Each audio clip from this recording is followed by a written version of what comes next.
My name is... What? My name is... Who? My name is... New York, New York, start spreading the news. I'm leaving today. I want to be a part of it. New York, New York. Have dedicated themselves to building the housing that New Yorkers need.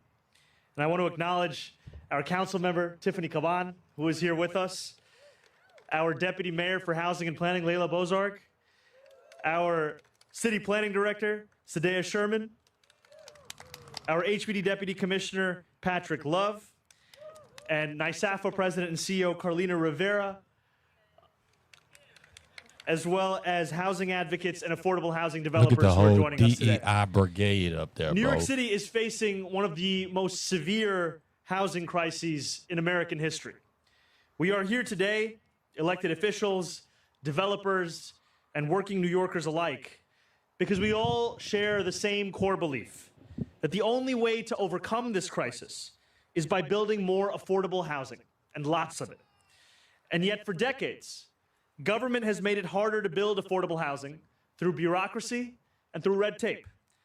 My friends, we are bringing that era to an end. New York City will build, and then New York City will build some more. 2 days ago, I stood before a crowd of New Yorkers, tenants and homeowners, and announced our housing plan, block by block. It is the most ambitious housing plan New York City has seen for affordable housing in generations. And it will allow us to build at the scale this crisis requires by cutting red tape and providing the investment needed to break ground. We will invest $22 billion over 5 years to build 200,000 affordable homes, preserve 200,000 more, all while making it easier to build housing of all kinds across our city. To do so, we will partner with the private sector and use every tool at our disposal, including, but not limited to, direct subsidy, zoning changes, and new financing tools. We will invest nearly $5 billion in the next 2 years into HPD's new construction capital budget to subsidize projects including housing for seniors and 100% affordable housing for low-income New Yorkers.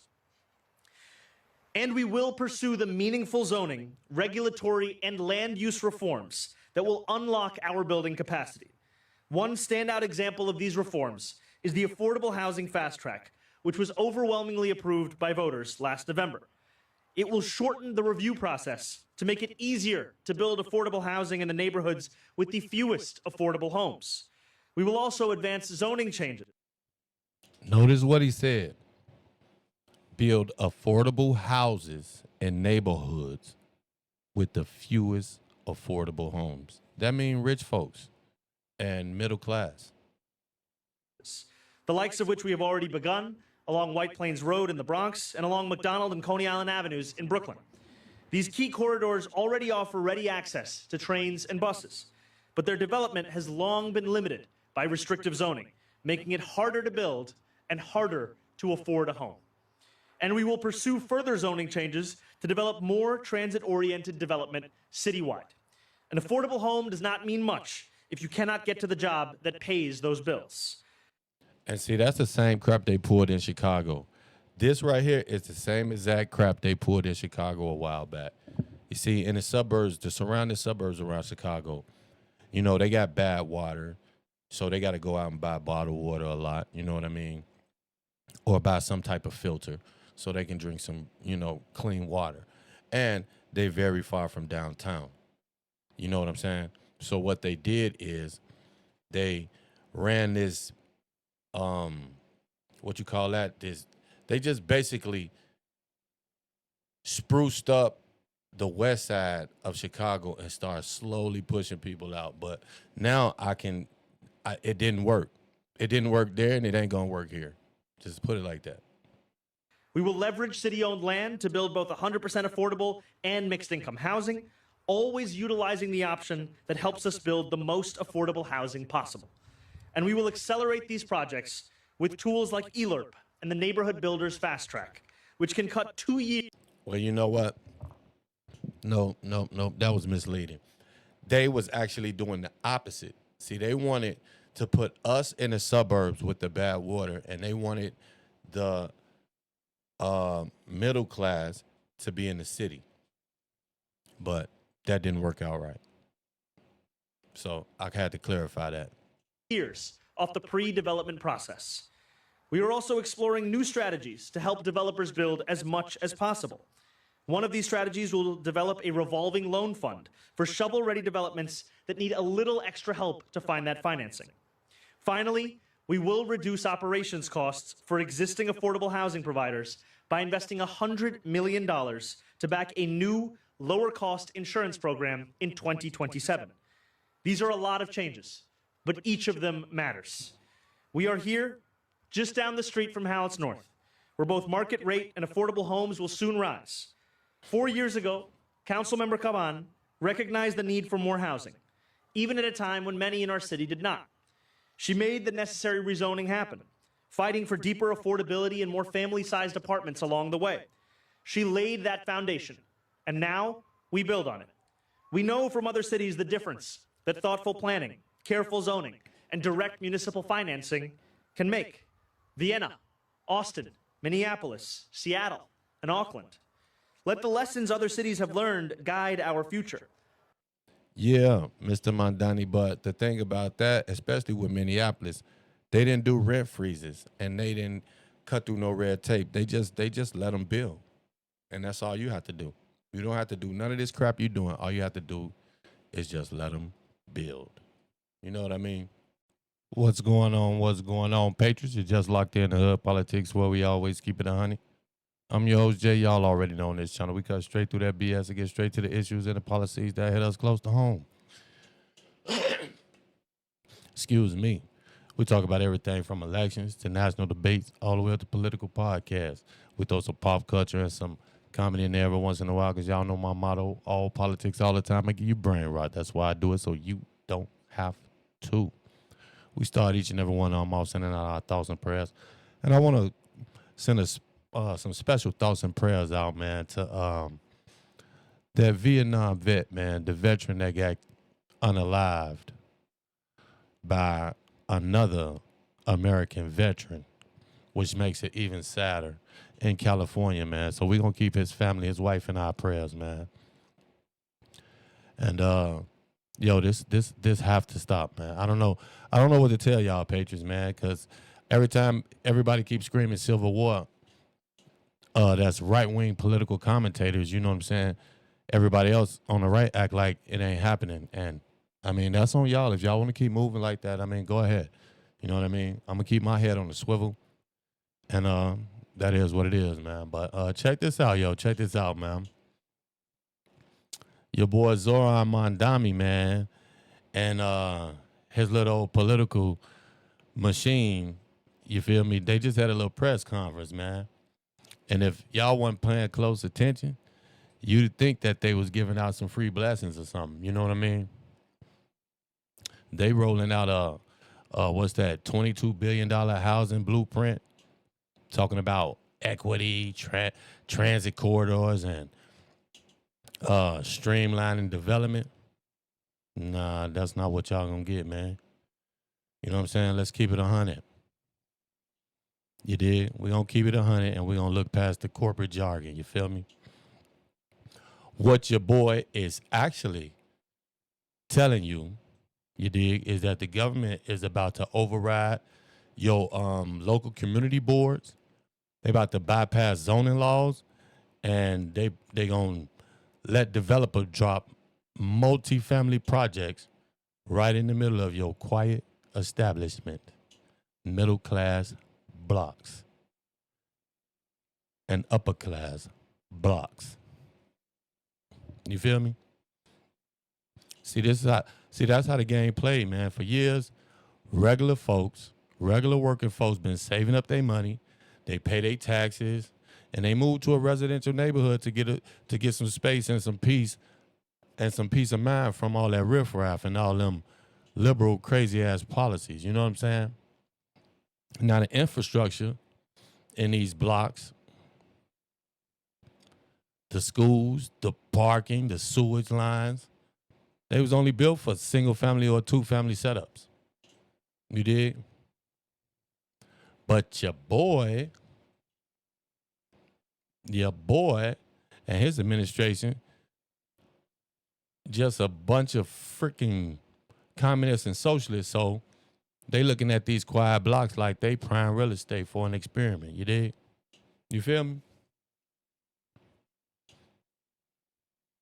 And see, that's what y'all voted for. Most of y'all. You feel me? They using this what do you call it, the fast track initiative.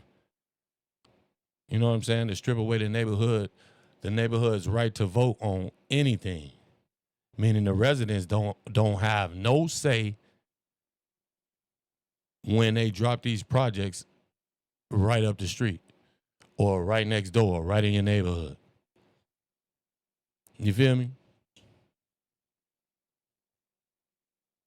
See, they make it try to sound like charity, but what it really is just top-down control.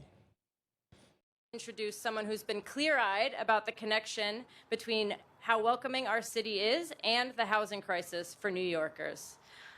Councilmember Tiffany Caban. This is the chick he was just talking about. Thank you. Referring to. Good morning. Welcome to District 22. Listen to how Hope she you're talks. enjoying the gorgeous view.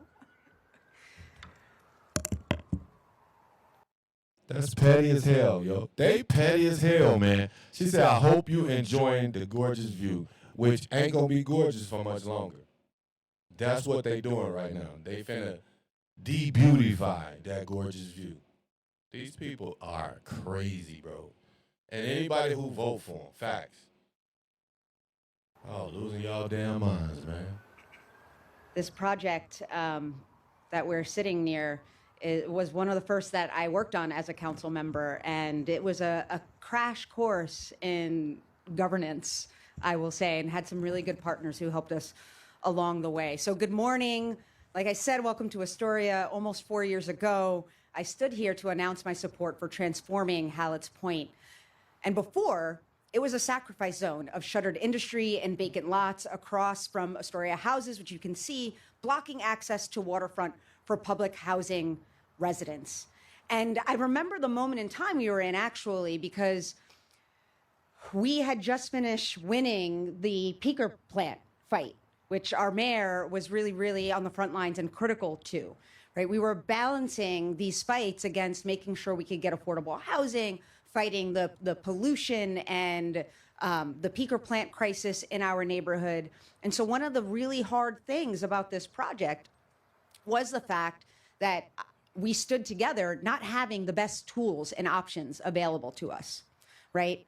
And when I stood here and supported this plan, we talked about that and said I would make this decision over and over again because while MIH is not perfect, the alternative is allowing this land to be zoned only to be able to have something like a last mile warehouse here that would break workers' backs, that would add to the pollution that already contributes to some of the highest asthma rates in this city. And we had to do something, but that also we would back up this commitment to build with a commitment to have and be able to make better choices tomorrow.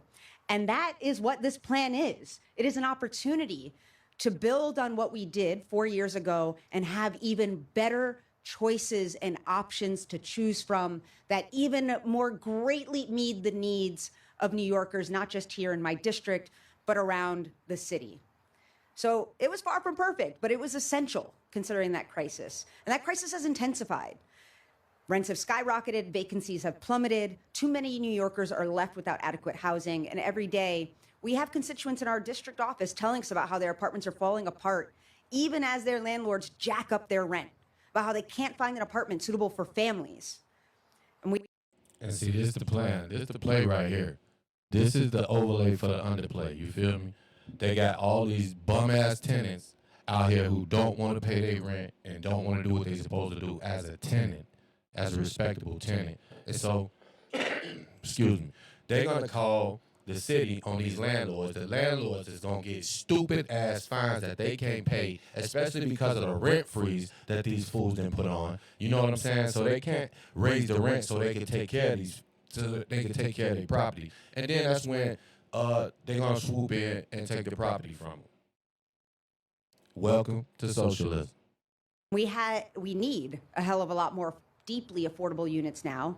And there's no reason New Yorkers should have to struggle like this just to have a safe, comfortable, livable home. So it's a gift. And I'm super excited and proud to work with our mayor, Deputy Mayor Borzog, to realize this vision for a city where housing doesn't have to be a scarce resource, where we don't need to toil for years to get buildings with deeply affordable units approved. And it's also why I'm proud, as the co-chair of the Progressive Caucus, to be leading on our budget campaign. You're going to be hearing from us a lot about rentals within reach, an effort to reinvest in public housing to get units repaired and fill vacancies more quickly so New Yorkers aren't left languishing on wait lists. And I know that that is a priority of this administration. Excited to work together on that. This is a whole of government approach to tackling our housing crisis. Enough of this chick, man. Enough of y'all communism, man. I know y'all was wondering what I was doing looking down so much.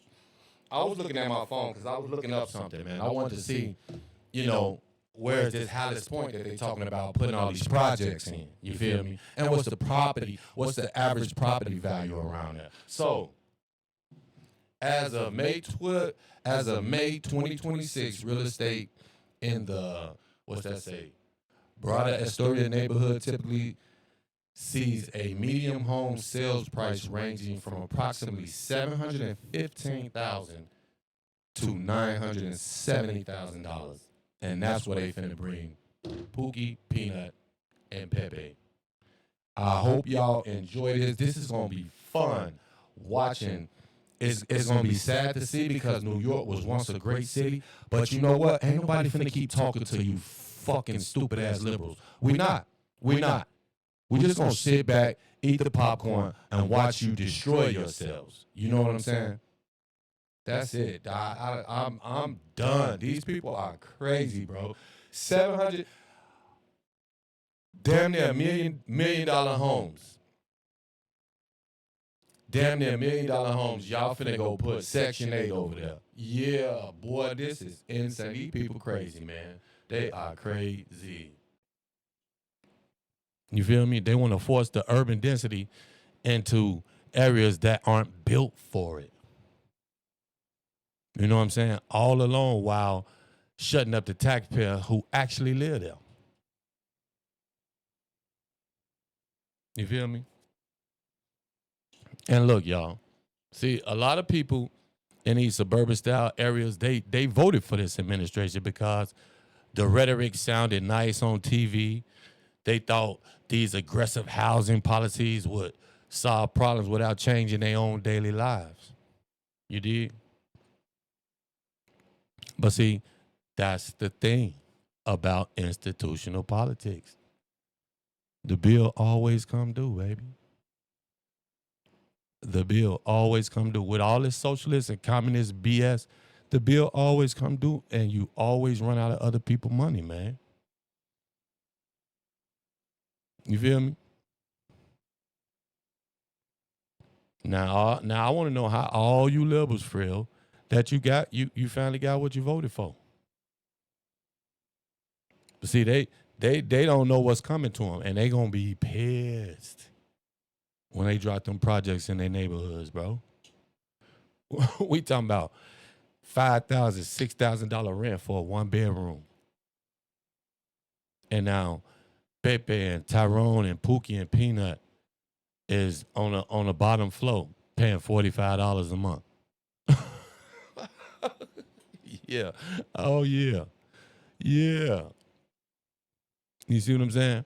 Because when the city cuts through all that red tape, bypassing the community board and the bulldozers park on your little quiet residential street to put a project right there, that feel-good illusion vanished instantly. Instantly. You see what I'm saying? See, the same people who cheer for these grand progressive housing plans from a distance are going to wake up and realize that the property values are shifting, the local schools are overcrowded, and the neighborhood character is gone.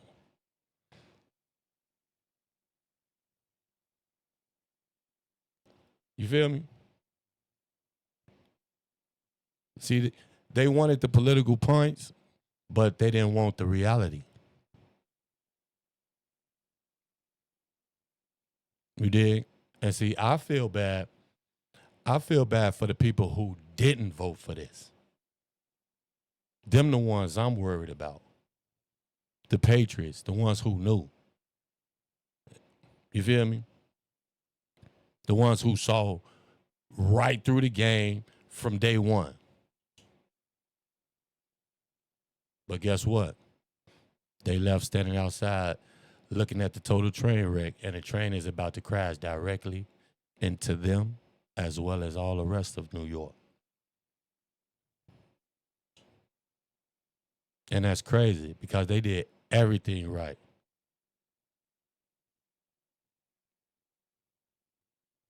They did everything right. But they getting dragged down anyway. You see what I'm saying?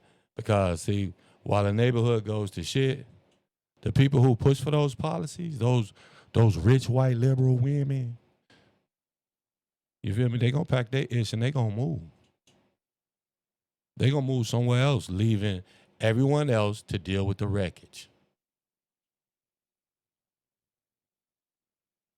You feel me? Y'all don't hear me though. They gonna move, man. And leave everybody else holding the bag.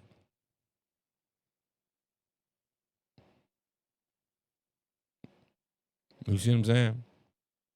Now the reality is coming right to the front door. And when it lands in the neighborhood, the anger gonna be loud. Because these hippity, uppity white apologist liberal women with their progressive policies and stuff like that, they're gonna finally realize that they voted for the exact machine that's tearing down their peace of mind. You know what I'm saying? Like and subscribe to my channel.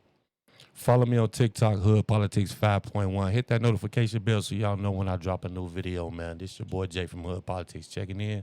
And now I'm checking out. Y'all know how we do it, baby. That's just how we roll. You know what it is, what it is.